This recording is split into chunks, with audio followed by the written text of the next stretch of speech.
Hi, everybody. This is Hondo Carpenter from Sports Illustrated's Fan Nation Las Vegas Raiders Insider Podcast, part of the Fans First Sports Network, joined by my compatriot who joins me each and every week. Not only is he a terrifically successful attorney and a terrific media member, he's also just a great friend. My one and only, my guy, the great Johnny Guitars. Going Happy Coach Prime. Halloween. How about that? A little Craig Biggio, a little Jeff Bagwell. No offense to the Astros folks, but happy Halloween to one and all. Now that that is taken care of, I think that counts as a costume. We can get down to some business. Some of the business going to be a little uncomfortable, but it is business time. John, I want to talk about the Raiders. They go into Chicago against a Division II quarterback, never threw a pass, never ran a play against a Division I team. A game that they had far more talented players, but the Raiders were not the better team. $102 million offense, and they just laid an egg. You have the NFL's returning leading rusher, Devontae Adams, Jacoby Myers, all of it. And it's nothing more than a discombobulated mess. John, you know, I personally like Josh McDaniels, but I got to call a spade a spade. It's horrible what's going on right now. It makes no logical sense. Your thoughts? My thoughts are, once again, sometimes people say, do you guys always agree on everything? I say, no, not everything, but ideally, good minds thinking right about football come to a common place. The Raiders laid an enormous egg last week. They took my words, unfortunately, and kind of applied them. Here's what I think happened in reality. They see a guy, they've never even heard of this quarterback coming in, and they look right past him, or enough players on the Raiders look right past the Bears, look right past the Raiders. They basically just think they're going to show up, roll out on the field, break a sweat, and roll them. They don't. The Raiders clearly lost that game in the first half. Revisiting our discussion last week, I think the decision to start Brian Hoyer was still correct. When you heard what Brian Hoyer said in the postgame when you talked to him, I think he was correct there too, with a twist. He said, look, this is the NFL. This can happen anytime, any week, anywhere. That's true. And Brian Hoyer knows that. More than a decade into his career, not enough guys on his team knew that. And I want to talk about what happens sometimes, what we see across the sport happen when a starter is out. Because it seems like a team can go one of two ways. And last week, the Bears went one way, the Raiders went the other. When you have your starter out, you can have the rare occasions, or hopefully often occasions in the NFL, where the rest of the team kind of rallies together, pulls together, and says, hey, we've got to do more as a team to make up for the fact that our guy is out. That's exactly what the Bears did. 14-3 in the first half, without question. The Raiders, on the other hand, too many of them did not. It was not all on Brian Hoyer the first half, but that's where the damage was done. Then Brian Hoyer maybe tried to do too much at the right time. The quarterback change is made. We don't know what's going to happen this week still as we're taping it now, but what an enormous egg the Raiders lay. They're in Chicago. I think this is, how many times have we talked about this trade deadline? Now we are like up against it. We got to see what happens. What Raider football club shows up on Monday night? If they have the $100 million offense and they are in the teens on Monday night, let's see what happens after that. So, John, I want to pick through a couple things here, because during the first 20 games, I took a lot of criticism. People said, man, Hondo is the PR department. But I think you got to give coaches time to check out their system, check out players, whatever, after 20 games. And listen, I hope Josh McDaniels, for the sake of the franchise, is there 20 years. But whenever his successor comes in, I'm giving him 20 games. But the thing that stood out to me was several-fold. First of all, we know that Bill Belichick and Josh McDaniels have had great success. But outside of Tom Brady, that success has been extremely limited for both men. I said before that I was hearing from the inside that if Bill Belichick didn't make the playoffs, that Bob Kraft would move on. I'm not saying it. Well, I'm telling you what I'm hearing from people on the inside. The same people who told me that Josh McDaniels was taking the job when everyone said he wasn't. So they've proven to be reliable for years and years and years. Then it comes out, well, he's got he got an extended contract, which I'm whatever. I'm standing by because of who I'm hearing it from. But Josh McDaniels gets in here, and to be an offensive mind, for that owner to turn and fire a coach who just, with a lot less talent, took a team to the playoffs. Now that owner is being screamed at games. He goes to a WNBA parade to celebrate his aces winning a championship. Signs are being held up. I lived through the Fire Millen era in Detroit. I mean, I was close to Matt. In fact, I'm the one that told him. I called Matt and told him, I want you to know they're going to fire you today. Literally remember that. You knew that story. Others don't know that, but I did. And so firing's not coming. He's going to get another year, unless only 5% chance he doesn't. So he's going to get another year. And I hope that's fine. My job is not to call. I don't create news, I report it. But this is toxic, and it's not good. And we know the Raiders can go and win in Detroit on Monday night. Totally, they can come here and win. By the way, I'm in Detroit. They can come here and win. But I don't expect it, don't anticipate it. And we said 3 games ago, these next 6 games are going to tell us everything we need to go, because then they go home for 2 weeks to take on the guys from Gotham. They need to win those 2 really bad. Your just thoughts about the state of the franchise? I'm beginning to wonder not so much about Josh McDaniels, the person, but about the situation that Josh McDaniels comes from when he becomes a head coach. How many guys, it's not just that they're fantastic coordinators, but they're just in really, really great jobs, really great teams, really great organizations. Sometimes people can do a great job. Sometimes it's just a great job, maybe. So I wonder what the disconnect might be between the technical precision of Josh McDaniels, the success that his career has been paved with as a coordinator, coming over to a head coach. This is the second time around, and it feels like it's sinking or slipping back. Now, we know what happened with the massive investment that Chandler Jones, that is likely not to play again. We understand that Josh Jacobs is late into camp, but we don't understand yet, and we can't put our fingers on why is this not connected better. And I got to be honest with you, it was alarming to see the first half of that Bears game. I can stay here as a total whatever and say, oh, Raiders are going to roll this week. This quarterback, where's he from? The Bears are down. They're going to smack him. I think I said 30-9. Well, turns out that score wasn't far off. Just badly flipped the other way. So I think the franchise right now is, I actually think it's on the cusp of another, like, what should we do situation. If the Raiders are going to say, listen, we're sticking with McDaniels pretty much no matter what, I hope he's got the permission to pull some weeds as he sees fit.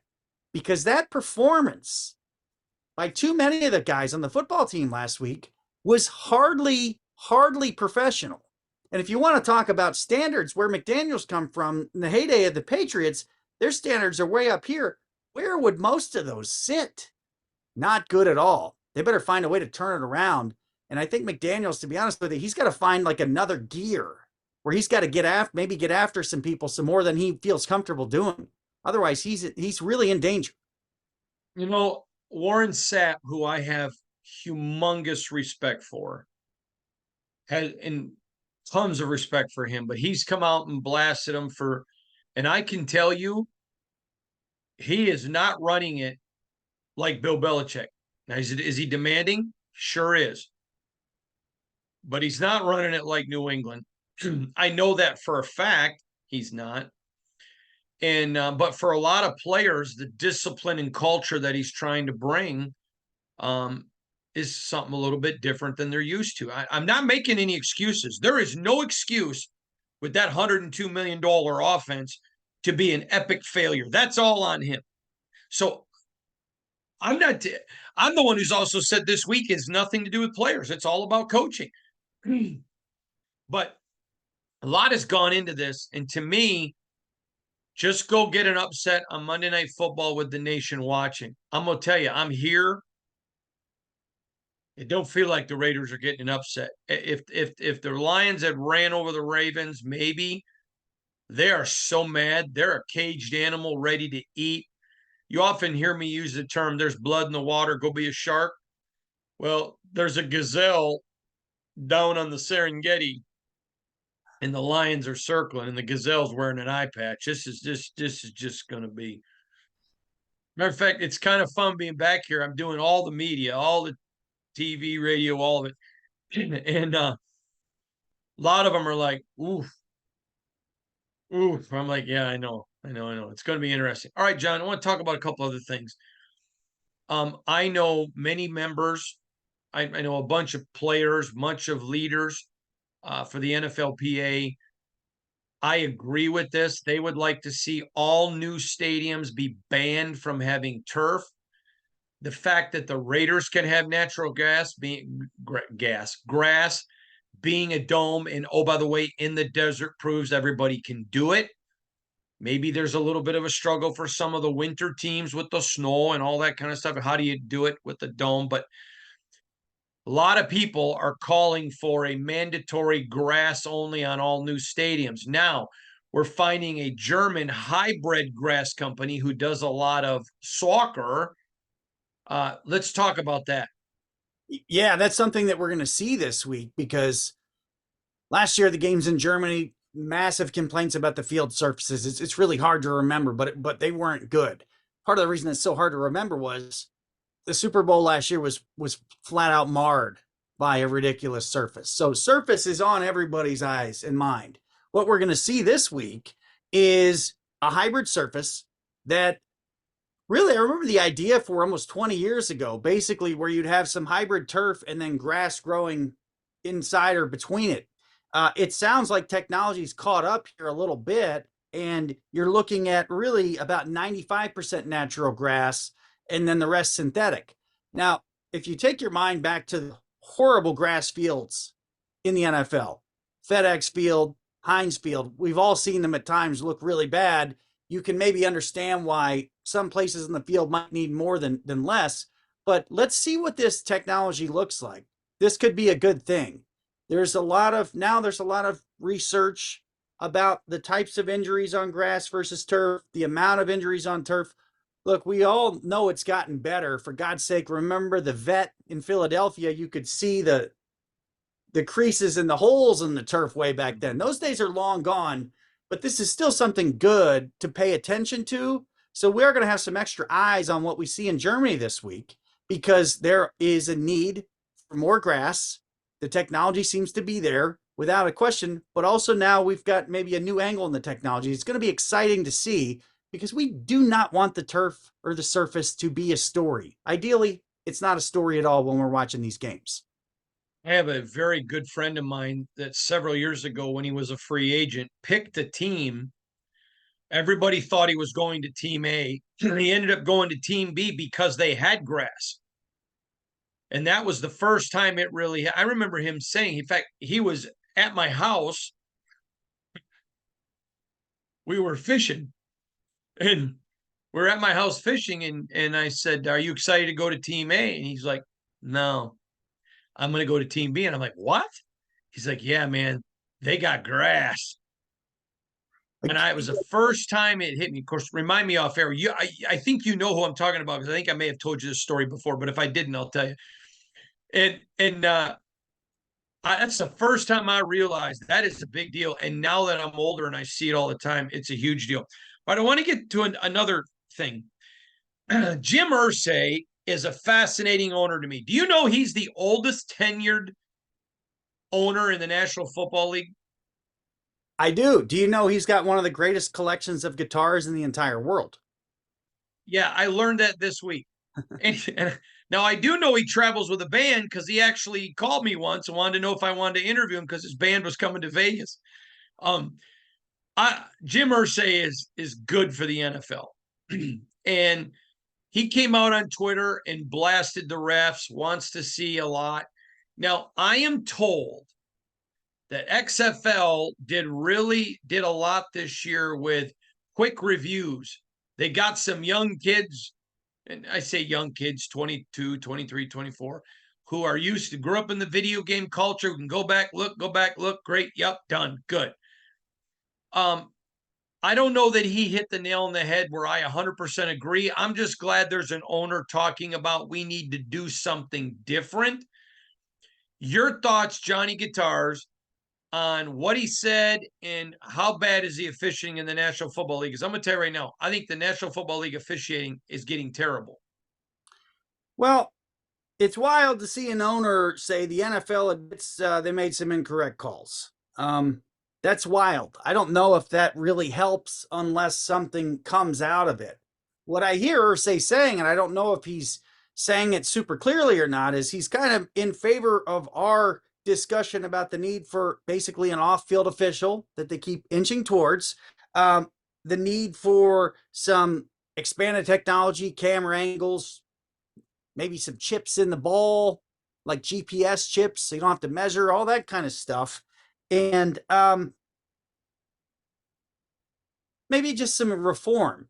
I heard Aaron Rodgers kind of echo this earlier this week, but I think he may have been wrong. He said, "Oh, I don't think the officials are going to mind about this."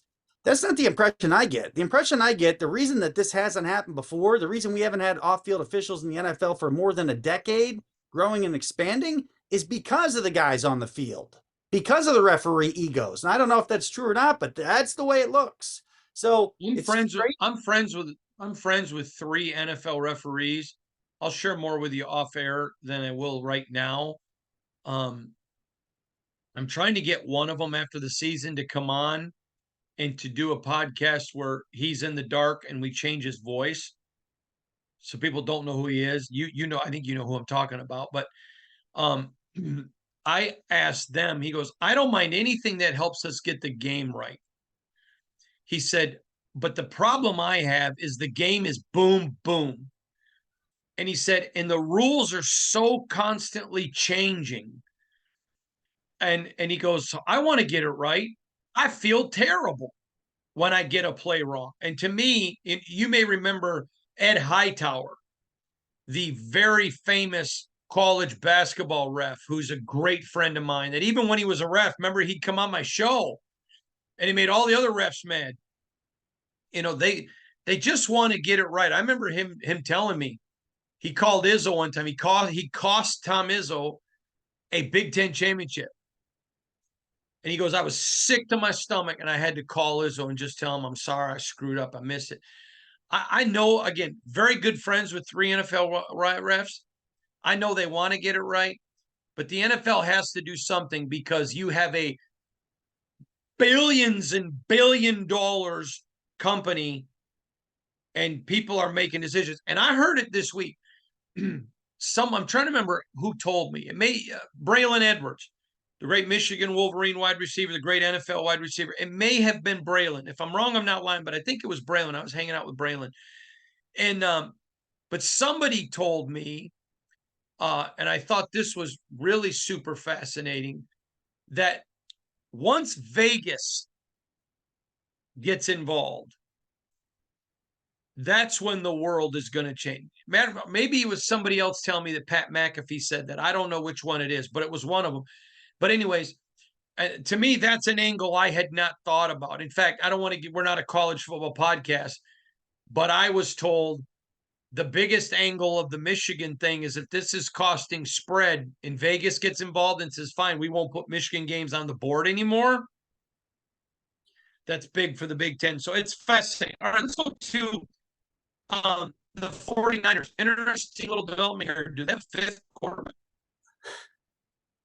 Are they going down this road again in San Francisco? Holy cow. So Brock Purdy's got concussion symptoms on the way back.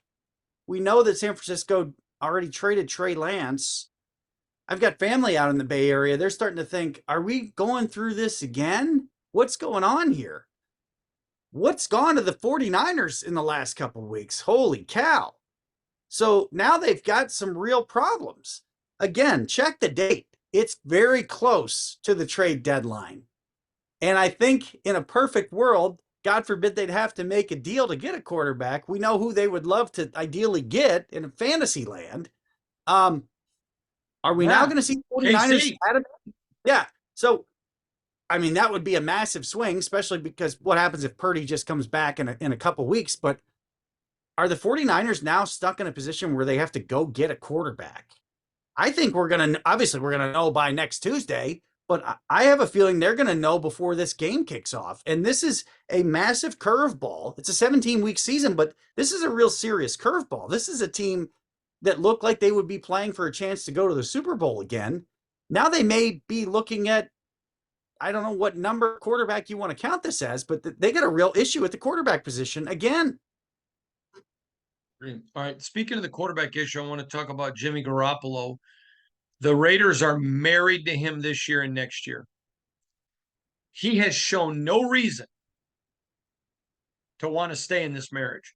They've played 7 games. Now, John, you remember, you can tell we got thousands of new listeners. I said when they signed him, give him the benefit of a doubt.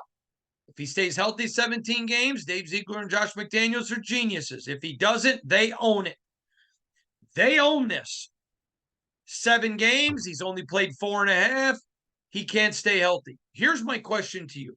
I've not seen anything from Jimmy Garoppolo that convinces me of anything other than I don't think Jimmy Garoppolo is a very good quarterback. Now, in his defense, the Raiders have played 3 quarterbacks and none of them have looked impressive. So that he deserves that in his defense. But with that being said, if you're the Raiders, do you keep him around as a several $million backup and go with a young guy because then you can see what you got? Or do you keep riding him if you think he gives you the best chance to win? I think you do if you're in win mode, you got to go with the guy that the coach believes puts him in win mode. Regardless of what you think, regardless of what I think, regardless of what Raider fan thinks, that's what they got to do. What's Johnny Guitars doing? If you're in win mode and you think you've got the guy that's going to put you in the best position to win, you go with him. If you're not sure who that is, whole different story. I don't know what value of trade Garoppolo would have, if any, at this time, but I would be finding out right now. None. I would think it's pretty much zero. There's none. There's none. I've talked. Yeah. I've talked because fans are asking me all the time. So I'm constantly talking to executives. What do you think this guy's are? That's how I was able last summer when I reported the Raiders wanted a 4, but would probably take a 5 for Hunter Renfrow. Yeah. And fans at the time, no, they wouldn't. They're going to get a 1. No, they're not, because I knew what GMs were telling me. Nah, they're not going to get a 1. He's injured too much. The contract, they may get a 4, but probably a 5. When I'm talking, I'm told zero trade market, none. In fact, I was told by an NFL executive, let me read you this text. I was told this by an NFL executive, said this. Devontae and Max Crosby aren't on the market. That's very clear and evident. But I'm going to tell you right now, if they were, the other 31 teams would line up to get them. All of the 31. Other than that, there may be some guys that teams have interest in, but your 2 biggest players would be on the market and they're not available. I believe them. They're not. They're trying to win. I thought that was a good text. Yeah, and that lays it out. Relative to Garoppolo, what I would do, you're stuck with him next year. You've got O'Connell. I'm dead serious. I'd draft another quarterback. I think you need to get into the motion of pretty much drafting a quarterback every year because of the way that I'm going to tell you right now, unless they sign a free agent, which I don't see, they're going to draft one. Yeah. So you're kind of stuck. Listen, we talked about this. You talked about it, laid it out. As of right now, the durability is an issue. If Garoppolo somehow comes back and plays the rest of the season straight, that's a different story. But it's a real issue right now. Understand that they are married to him next year, and understand that that quarterback room is going to look a little different next year. This is a real tough spot when you take the gamble. Every starting quarterback in the NFL, nearly every one of them in the history of the sport, is a little bit of a gamble. This seemed like the right time, the right place for Garoppolo. It seemed like, because the issues with the foot, not really a big deal. It's just the cumulative and the amount of different injuries that's now piled up. Like we've talked about, it feels like he's really one away from seriously being limited in effectiveness. So they have to hope, they have to get some luck here that this is going to help turn around somehow. Otherwise, they are really, really up that creek. All right. So we've been talking, let's be honest, it's both of us, that the trade market in the NFL this year could be the biggest ever. I'm talking to several executives. The market's hot. Lots of people are talking. I was told by someone today there's more chatter than ever. And I'm like, why isn't there more deals? And it's because people are like, well, I don't know, do I give up draft capital? What do I do? The NFL to me is amazing, but I still expect by Tuesday there's going to be some action. I think some things are going to happen. How big do you think you still think it's going to be big? I think it's going to be big by Tuesday. Yeah, I mean, I don't know why we're seeing players like Dalvin Cook leak that they want to be moved. We've seen some deals already. I think we're going to see number wise, we're going to see more deals. I don't know that we're going to see some kind of blockbuster haymaker, but as I'm looking at the schedule, most teams are going to know by late Sunday night where they are.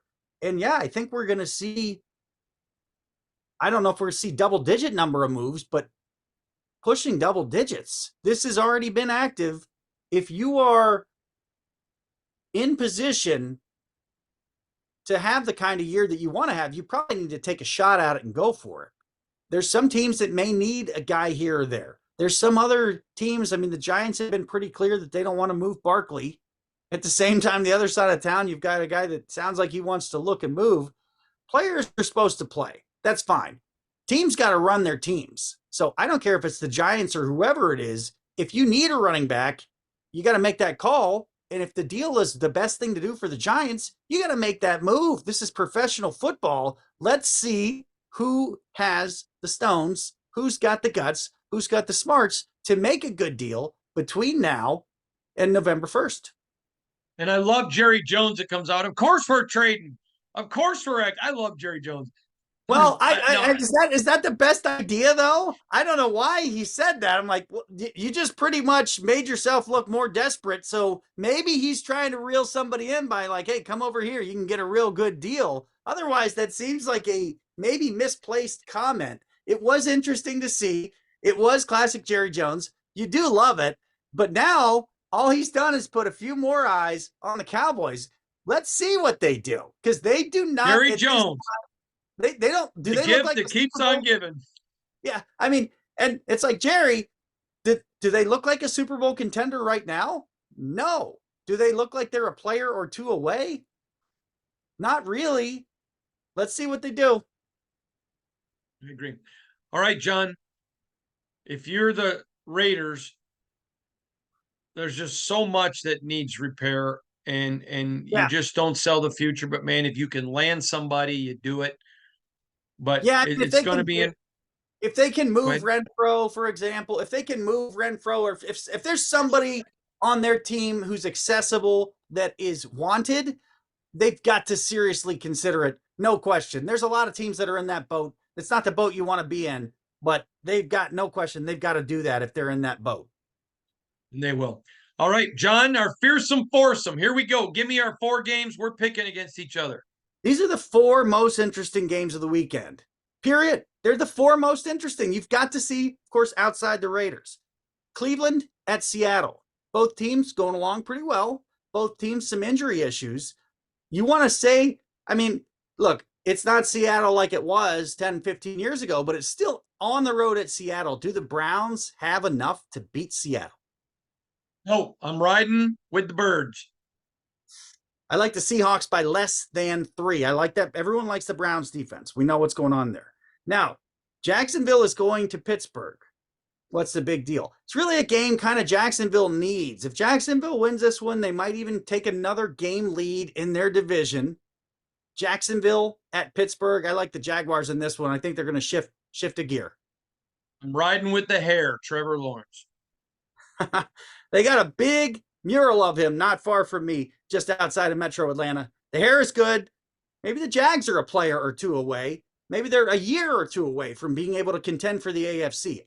I think the guy is a very interesting guy to watch, and that franchise is going the right way. Just a question of how fast.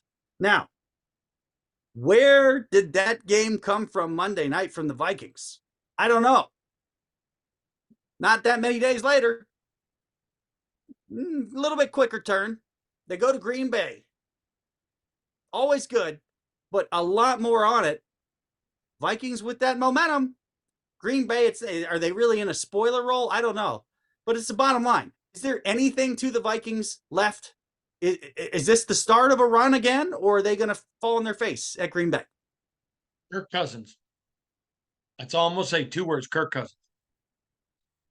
Cincinnati. He's going to lead the Vikings on the road to a win. I tell you what, the Green Bay Packers. And if they do, all of a sudden the Vikings are starting to turn a corner. If you look at their schedule ahead, you're like, oh, that's okay. Now, the downside of that game, of course, was San Francisco. They return home. Cincinnati at San Francisco. This game all of a sudden means a little more than we thought it did because of the situation the 49ers are in and the fact that they're on a little bit of a skid. 49ers. I like Cincinnati in this one. I think Cincinnati's but it's in San Francisco. If it was in the Natty, I'd be taking Natty. There's no way the 49ers can lose 3 in a row. There's no way, right? No way. For some reason, I see a way. I'm going to take Cincinnati. Those are the 4 most interesting games of the weekend. As we most important now, what's your prediction? Raiders, Lions. Yeah, I don't think this is going to go well for the Raiders. I think it's going to end up being something like 27-17 Lions. It's going to be a game that the Lions have control of almost the whole entire way. I was dead wrong last week. Hopefully I'll be dead wrong this week. I don't think this is going to be a good trip for the Raiders. I agree. He's the one guy we all love. You love him. I love him. Mother-in-laws love him. Mothers love him. Friends love him. He's the Coach Prime of the attorney world. That's great. The great Johnny Guitars. Thanks, Johnny. I'm Hondo Carpenter from Sports Illustrated's Fan Nation, part of the Las Vegas Raiders Insider Podcast, part of the Fans First Sports Network. Thanks, everybody, for joining us.